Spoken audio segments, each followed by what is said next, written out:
കരീം ഭായ് 100% മുസ്ലിം ലീഗിൽ 2 സീറ്റ് വിജയിക്കും. ഭൂരിപക്ഷത്തിൽ ചെറിയൊരു കുറവുണ്ടാവും. പിന്നെ സമസ്തക്ക് 10,000-ഓളം മദ്രസ ഉണ്ട് കേരളത്തിൽ. അതിൽ 50,000-ഓളം അധ്യാപകർ ജോലി ചെയ്യുന്നുണ്ട്. ഞങ്ങളിപ്പോൾ പ്ലാനിങ് മാറ്റി കളിക്കും.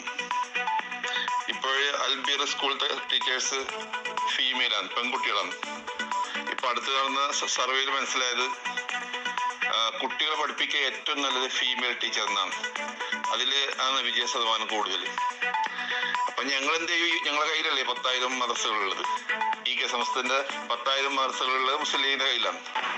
അവിടെ വാഫിയ പഠിച്ച് ഇറങ്ങിയ പെൺകുട്ടികളെ ഫീമെയിൽ ടീച്ചേഴ്സ് ഞങ്ങൾ നിയമിക്കും. എന്നിട്ട് ആ ഒരു 10,000 മദ്രസ കൂടി ഞങ്ങൾ നന്നാക്കും. അപ്പോൾ ഇവരെ ഈ 50,000 ജോബാണ് നഷ്ടപ്പെടാൻ വേണ്ടി പോകുന്നത്. അപ്പോ ഇവർക്ക് ഇതിന്റെ ശരിയായ കുട്ടൻസ് അറിയും. കുട്ടികൾ ഇലക്ഷൻ ഒന്ന് കഴിയിട്ട് തീരുമാനം മാറ്റി ഈ 50,000 മെയിൽ ടീച്ചർമാരെ ഒഴിവാക്കി ആ സ്ഥാനത്തേക്ക് ഓഫിയ പഠിച്ച ഫീമെയിൽ ടീച്ചർമാരെ ഞങ്ങൾ വെക്കും. കുട്ടികൾക്ക് സുരക്ഷിതത്വം കിട്ടും, നല്ല വിദ്യാഭ്യാസം കിട്ടും. കേട്ടല്ലോ, ഇതൊരു പൂച്ചക്കാടന്റെ സന്ദേശമാണ്. പക്ഷേ സമസ്ത എന്ന നിബിഡ വനത്തില് പൂച്ചക്കൊന്നും കാര്യമായ സ്വാധീനം ചെലുത്താൻ കഴിയില്ല. കാരണം ആ നിബിഡ വനത്തിൽ യഥേഷ്ടം സിംഹങ്ങളും പുലികളും കടുവകളും നരികളും എല്ലാമുണ്ട്. എന്നിട്ടല്ലേ ഒരു പൂച്ചക്ക് എന്ത് മാറ്റം വരുത്താനാണ് സാധ്യമാവുക? ET മുഹമ്മദ് ബഷീറിനെ തോൽപ്പിക്കാൻ വേണ്ടി ഇദ്ദേഹത്തിന് ആരോ കാശ് കൊടുത്ത് പറയിപ്പിക്കുന്നതാണെന്ന് തോന്നുന്നു. എന്തായാലും ഇടതുപക്ഷത്തിന്റെ അടുത്ത് നിന്ന് ഇദ്ദേഹത്തിന് എന്തെങ്കിലും ഒക്കെ കിട്ടിയിട്ടുണ്ടാകും. അതൊന്നുമല്ലാതെ മുഹമ്മദ് ബഷീറിനെ തോൽപ്പിക്കാൻ സാധ്യമല്ല. അപ്പോൾ പിന്നെ സമസ്തയിലും ലീഗിലും ഒരു ആഭ്യന്തര ഭിന്നിപ്പും കലഹവും തർക്കവും ഉണ്ടാക്കി സൃഷ്ടിച്ച് അങ്ങനെ വോട്ട് നഷ്ടപ്പെടുത്തുക എന്നുള്ളൊരു ലക്ഷ്യം മാത്രമാണ് ഇതിലുള്ളത്. ഇദ്ദേഹം പറഞ്ഞ കാര്യങ്ങളെല്ലാം തികച്ചും വ്യാജമാണ്. ET മുഹമ്മദ് ബഷീറോ അല്ലെങ്കിൽ മുസ്ലിം ലീഗോ വിജയിച്ചാൽ കേരളത്തിലെ മദ്രസകളെല്ലാം നഷ്ടമാകുമെന്നോ അല്ലെങ്കിൽ അതിലെല്ലാം വനിതാ അധ്യാപകരെ നിയമിക്കുമെന്നോ ആരും ഇക്കാലം വരെ ചർച്ച ചെയ്തിട്ട് പോലുമില്ല. മുസ്ലിം ലീഗിനെയും സമസ്തയെയും രണ്ടായി വിഭജിക്കുകയാണ് ഈ സന്ദേശത്തിന്റെ ലക്ഷ്യം. പക്ഷേ നമ്മുടെ ഇലക്ഷനിൽ ഇതൊന്നും സ്വാധീനം ചെലുത്താൻ പര്യാപ്തമല്ല. മുസ്ലിം ഭൂരിപക്ഷത്തിന്റെ മനസ്സ് സമസ്തക്കൊപ്പമാണ്, അതോടൊപ്പം മുസ്ലിം ലീഗിനും ഒപ്പമാണ്. അതുകൊണ്ട് വെളിയിലുള്ളവരെല്ലാം മോശക്കാരാണെന്ന അഭിപ്രായവും നമുക്കില്ല. കേരളത്തിലെ മുസ്ലിങ്ങളിൽ 95% ഷാഫിഈ മദ്ഹബുകാരായ സുന്നികളാണ്. അവർ സമസ്തക്ക് ഒപ്പവുമാണ്. ബാക്കിയുള്ള മുജാഹിദ്, ജമാഅത്തെ ഇസ്ലാമി, തബ്ലീഗ്, ത്വരീഖത്തുകാര്, ഖാദിയാനികൾ എന്നിങ്ങനെ ചേകനൂരികളടക്കം എല്ലാ വിഭാഗവും കൂടി ചേർന്നാൽ തന്നെ 5% താഴെയാണ്. ഷാഫി മദ്ഹബിനെയും സമസ്തയെയും വിട്ട് മറ്റൊരു പരീക്ഷണത്തിന് നമ്മുടെ മഹല്ലുകൾ സജ്ജമാവുകയില്ല എന്ന് തീർച്ചയാണ്. അതുകൊണ്ട് തന്നെ ലീഗ് ജയിച്ചാൽ ഒരു മദ്രസ നവീകരണ കൊടുങ്കാറ്റ് അടിച്ചു വീശുമെന്നും 50,000 അധ്യാപകരെ പിരിച്ചുവിട്ട് അവിടെയൊക്കെ വനിതാ അധ്യാപികമാരെ നിയമിക്കുമെന്നും ഇത്തരം ഒരു പരിഭ്രാന്തി സൃഷ്ടിച്ചാൽ ഇവിടെ മുസ്ലിം ലീഗിനെ പരാജയപ്പെടുത്താമെന്നൊന്നും ആരും വിചാരിക്കേണ്ട. കാരണം അതൊക്കെ ഒരു തികഞ്ഞ പേക്കിനാവാണ്, നടക്കുന്ന കാര്യമല്ല. 50,000 അധ്യാപകന്മാർക്ക് പകരം വഫിയകളെ നിയമിച്ചാൽ ഏകദേശം 50,000 വഫിയകൾ ഇന്ന് കേരളത്തിൽ ഇല്ല.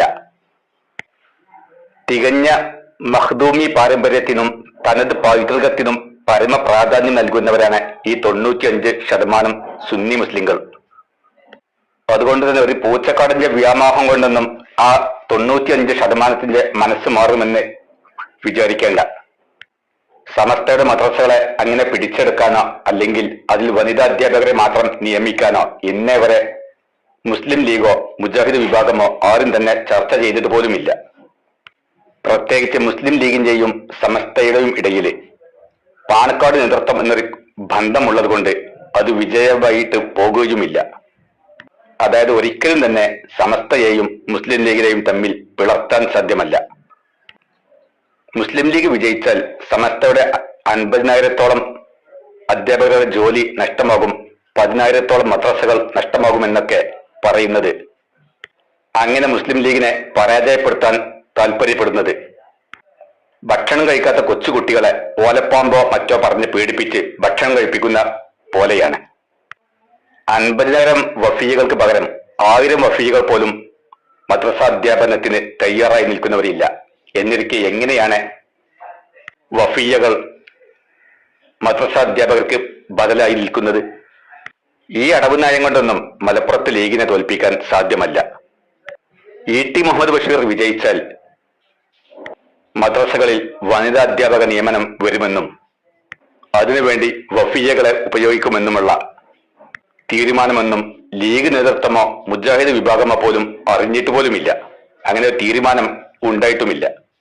നിലവിലുള്ള അധ്യാപകരുടെ 1% പോലും തികയാത്ത വഫീയകൾ കൊണ്ട് എങ്ങനെയാണിത് പരിഹാരമാവുക? നിലവിൽ മുജാഹിദ് ജമാഅത്തെ ഇസ്ലാമിയുടെ മദ്രസകളിലാണ് അല്പമെങ്കിലും വനിതാ അധ്യാപികമാരുള്ളത്. അതുപോലും വേണ്ട പോലെ വിജയകരമല്ല. കാരണം കൂടുതൽ ഉയർന്ന വിദ്യാഭ്യാസ യോഗ്യതയുള്ള അധ്യാപകർ പുരുഷന്മാരിൽ തന്നെയാണ്. അൽബിർ പോലെയുള്ള നഴ്സറി കുട്ടികൾക്ക് ക്ലാസ് എടുക്കുന്നത് താരതമ്യം ചെയ്തുകൊണ്ട് മുതിർന്ന മദ്രസ ക്ലാസുകളെ ആ നിരക്ക് കാണുന്നത് വിഡിത്തമാണ്. എന്തായാലും സമസ്തയുടെ സിലബസിലുള്ള മദ്രസകൾ മുജാഹിദ് വൽക്കരിക്കാൻ സാധ്യമല്ല എന്ന് തീർച്ചയാണ്. കാരണം ഈ 95% ജനങ്ങളുടെ മനസ്സ് മാറ്റാൻ ഒരാൾക്കും സാധ്യമല്ല. പിന്നെയുള്ള ഏക പോംവഴി സമസ്തയുടെ ഭാഗമായിട്ട് തന്നെ വനിതകളെ നിയമിക്കുക, അധ്യാപകരായിട്ട് നിയമിക്കുക എന്നുള്ളതാണ്. പക്ഷേ അതിനും ഒരുപാട് സാങ്കേതിക തടസ്സങ്ങളുണ്ട്. അതായത് ഏതെങ്കിലും ഒരു മദ്രസയിൽ വനിതകളെ അധ്യാപികമാരാക്കണമെങ്കിൽ ആ മദ്രസയിൽ പിന്നെ പുരുഷ അധ്യാപകന്മാര് പാടില്ല. കാരണം 2 വിഭാഗവും ഇടകലർന്നുള്ള അധ്യാപനം നമ്മുടെ പാരമ്പര്യത്തിനും പൈതൃകത്തിനും എതിരാണ്. സമസ്ത അത് അംഗീകരിക്കില്ല. മാത്രമല്ല അവിടെയുള്ള പഠിതാക്കളും സ്ത്രീകൾ അല്ലെങ്കിൽ വിദ്യാർത്ഥിനികൾ മാത്രമാകണം. അപ്പോൾ പിന്നെ ബോയ്സിന് മറ്റൊരു ബോയ്സ് മദ്രസ അനിവാര്യമാകും. അപ്പോൾ ഒരു മദ്രസ എന്നാൽ ഒരു മഹല്ലിൽ തന്നെ 2 മദ്രസ നിർബന്ധമാകും. അതായത് ഗേൾസ് മദ്രസയും ബോയ്സ് മദ്രസയും. ഇത് ഭീമമായ സാമ്പത്തിക ചിലവ് വരുന്നതാണ്. മാത്രമല്ല വനിതാ മദ്രസകളിലേക്ക് മുഫത്തിഷുമാരായിട്ട് അഥവാ ഇൻസ്പെക്ട് ചെയ്യാൻ വേണ്ടി വനിതകളെ തന്നെ നിയമിക്കേണ്ടി വരും. അപ്പോൾ പിന്നെ സമസ്തയിൽ ഒരു വനിതാ ഘടകം അനിവാര്യമാകും. എന്ന് മാത്രമല്ല വനിതാ MSR വിഭാഗവും സമസ്തയിൽ ഉണ്ടാകേണ്ടി വരും. എന്ന് മാത്രമല്ല സമസ്തയുടെ മദ്രസ അധ്യാപകർക്കുള്ള ക്ലസ്റ്റർ മീറ്റിംഗ് അഥവാ റേഞ്ച് യോഗങ്ങൾ, വനിതകൾക്ക് വേണ്ടി പ്രത്യേക റേഞ്ച് യോഗങ്ങളും സംഘടിപ്പിക്കേണ്ടി വരും. നിലവിൽ കേരളത്തിൽ ഇതിനുള്ളൊരു സാഹചര്യമില്ല. അതുകൊണ്ട് ഇത്തരം ഓലപ്പാമ്പുകളെ കാണിച്ചുകൊണ്ടൊന്നും ടി മുഹമ്മദ് ബഷീറിനെ തോൽപ്പിക്കാൻ വേണ്ടി ആരും തുനിയേണ്ടതില്ല. ആ പേക്കിനാവ് തൽക്കാലം അങ്ങ് ഒഴിവാക്കുക. ഒരു കാര്യം തീർച്ചയാണ്, മലപ്പുറത്ത് ടി മുഹമ്മദ് ബഷീർ തന്നെ വിജയിക്കും. മദ്രസകൾ നിലവിലുള്ള പോലെ തന്നെ തുടരുകയും ചെയ്യും. നിലവിലുള്ള പുരുഷ അധ്യാപകരെ ശരീഅത്ത് പഠനം അഥവാ അവരുടെ യോഗ്യത ശരീഅത്ത് പഠനത്തിലെ മുത്തവൽ കോഴ്സ് പൂർത്തിയാക്കിയവരാണ്. അതായത് ഏകദേശം 10 വർഷത്തെ കോഴ്സാണ് മുത്തവൽ കോഴ്സ്. എന്നാൽ വഫീയകളാകട്ടെ കേവലം 5 വർഷത്തെ പഠനം മാത്രം നേടിയവരാണ്. അവർക്ക് മുത്തവൽ പഠനം തന്നെ ഇല്ല. അതുകൊണ്ട് തന്നെ പുരുഷ അധ്യാപകരുടെ യോഗ്യതയുള്ള അധ്യാപികമാർ ഒരിക്കലും തന്നെ ലഭ്യമല്ല. അതുകൊണ്ട് അധ്യാപനത്തിൽ ഉയർന്ന വിജയം കാണിക്കാനാകുമെന്ന ആ പ്രത്യാശയും അസ്ഥാനത്താണ്.